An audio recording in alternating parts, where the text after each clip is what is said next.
cost of the medication. Again, my little surrogate niece, she had her transplant at 2 years old. She's now 13. And she takes the anti-rejection medicine.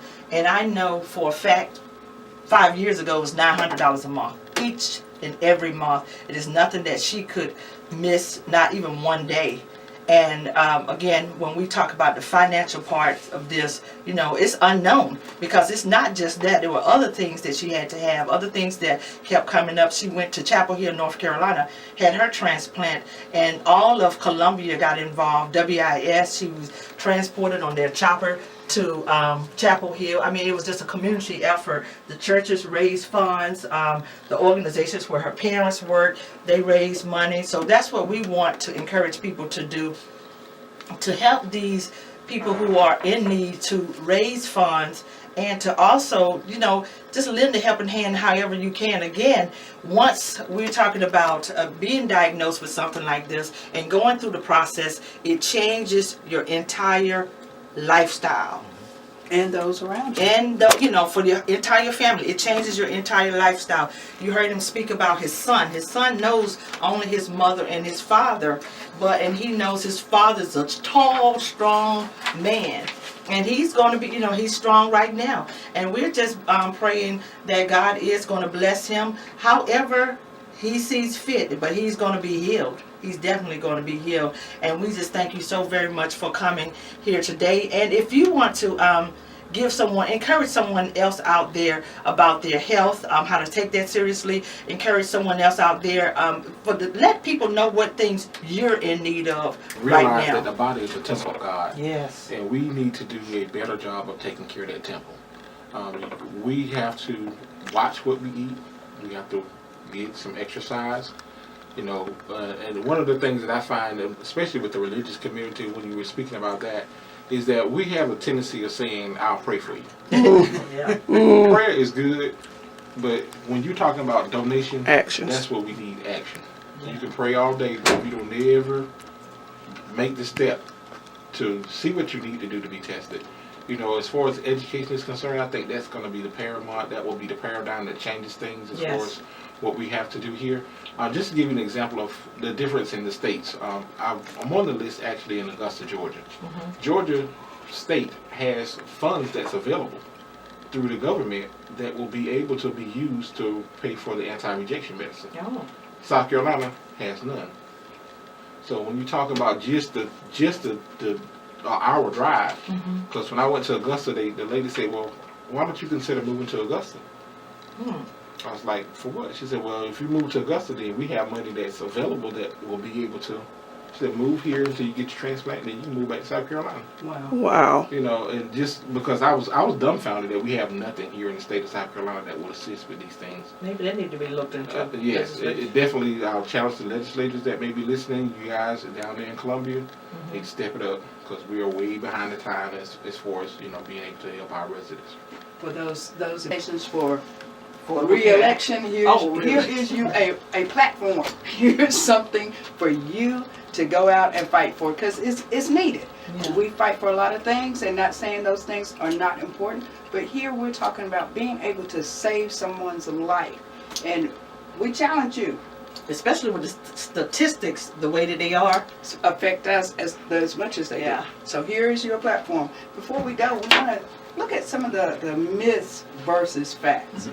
And we're going to start off with, just the, people say, I've heard people say, well, I go to the emergency room and they know I'm an organ donor, they're not going to work too hard to save me because there's a need.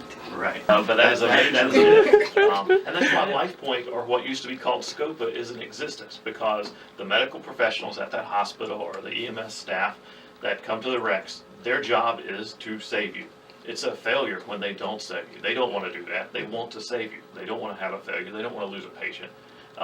It's only after that person cannot be saved, their life is gone, that LifePoint, the organ procurement organization, comes and can recover the organs if someone is signed up to be an organ and tissue donor, or we work with the family if that person hasn't made that commitment in advance. I think another problem is lack of trust of the medical community, the medical professionals. A lot of, not just African Americans, but across the board, a lot of people don't trust medical professionals. Right. And it's unfortunate. And they think, well, this is one of the big myths. Well, there's a patient down the hallway that may need a transplant, so they're going to try to get my organs. Well, Black there's only market. actually one transplant center in South Carolina. That's MUSC. So it's not that these doctors that are working on the patient trying to save their life know that there's a patient in need that could be a match. They don't know that. The waiting list is blind. You're one person. You're just a number. Unfortunately, this is where you're a number, and that number doesn't mean anything other than that's a person waiting on a kidney in his case, waiting on a liver in somebody else's case. So there's no preferential treatment given to anyone. Well, that was the next myth I was going to get into, that if you're a celebrity or you're very wealthy, that it moves you up On the list. No, it does not move you up on the list. Now, Steve Jobs, who, with Apple, he got a transplant fairly quickly. He did not move up on the list, but he did something very proactive that not everybody can do, but you have to live really close to a transplant center to get the transplant. You have to be within 3 hours, because when that call comes, you've got to get there in time so that you can get the transplant. Well, Steve Jobs, lots of money, he had a plane. So he listed himself several places so that with the plane, he could get there within 3 hours. Not everybody has that luxury, and that's one of the myths, that he jumped on the list. He didn't jump up on the list, but he did something that he did have the luxury of being able to do, because he had the money to have a jet and fly from California to Tennessee. So that is one of the cases where money helped him, but it wasn't through the list. It was just being able to, because you can list yourself in several places. You can get on the transplant waiting list at several different hospitals as long as you pass through their tests and get approved. And I think another thing, a lot of people are saying, well, I have children. What if my children need my organs? Why would I volunteer to donate them to someone else? We may get sick. Well, number one, you don't know when you're going to die, and that child may not need the organ right now, may need it down the road, and if you pass away now, then it's not going to help that child. Or vice versa, if the child's in need right now and you haven't passed away, then you can't help. But also something, if you haven't been tested, it's sort of a catch-22. We talked about earlier, we want to stay within as best match possible, which is usually within the race, within the family. But that's not 100%. Right. A mother may not be a match exactly to that daughter or to that son, so they may not be able to donate. Right. And so that's why directed donation is tough, because unless you know you're a match, that organ may go to waste, and that's what we don't want, because it's so scarce. And that's part of the process of having to be approved to be on that waiting list, is you want to give the organs to those people who are physically, mentally prepared to accept that organ, because there's a lot of process, there's a lot that goes into it, so there's a huge evaluation for every patient that they go through. And I know coming up on the show on April 16th, we're going to get a little bit more into the actual processes that it takes to be a donor or a recipient. But a lot of people have the myth that just having that stamp on your driver's license is all you need. There's actually another step that you need to Well, there take. is now.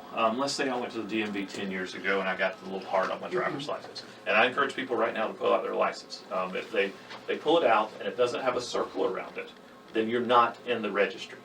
It means you made the commitment to want to become a donor, but if you don't have the circle around it, that's like on mine, then you show were me? at the Can you show DMV me? prior to December 23rd, Can you show it to 2008. After that, the database became the registry.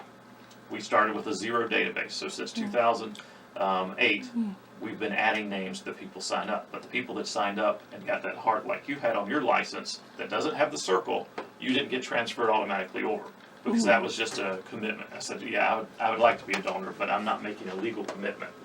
Now, when you sign up at the DMV or go online at donatelifesc.org, you're making the first person decision yourself. So if I go on there, and I'm not a minor, if you're a minor, parents still make the decision. But if I go on there, I'm making that decision for myself.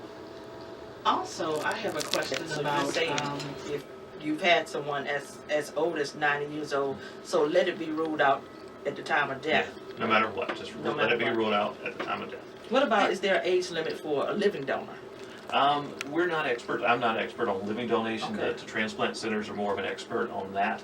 I I'm sure there's probably some sort of qualifications on that, but I can't say for sure. Okay. And I think one thing too, just because you may have one illness, it doesn't negate donating other organs. Right. And usually when we think about organ donations, we think about a heart, a liver, or, you know, kidney. But there's so many other things that you can donate that will help. You know, burn victims need skin grafts and things like that. You know, so there's so many other areas that you can donate that was going to give the gift of life. Yeah, one person has that possibility of, as I said, saving 8 lives if they're able to donate all their organs and improve the lives of 50 or more through tissue. And that's what greater legacy can we leave behind? You know, we're here on earth to make a difference, and that can definitely make a difference. And this is to you, Minister Mackey. What do you want the people to take away from this show today, in your case especially?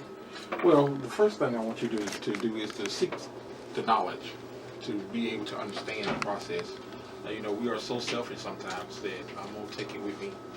And I'm so glad that I know that when I get to heaven, I'm going to have a new body, so I ain't going to leave this stuff down here. So I'm going to leave something that I can help someone along the way. Then that's what we need to do as far as that's concerned.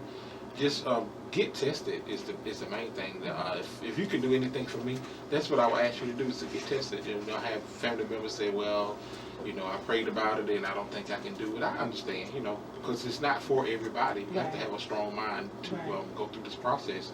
But at the same time, don't rule yourself out like Mara stated. A lot of people do. Well, I'm no good, I'm not in shape, or whatever the case is, so I can't help anybody. You can help somebody if it ain't up a dollar, a nickel, a dime. I have another question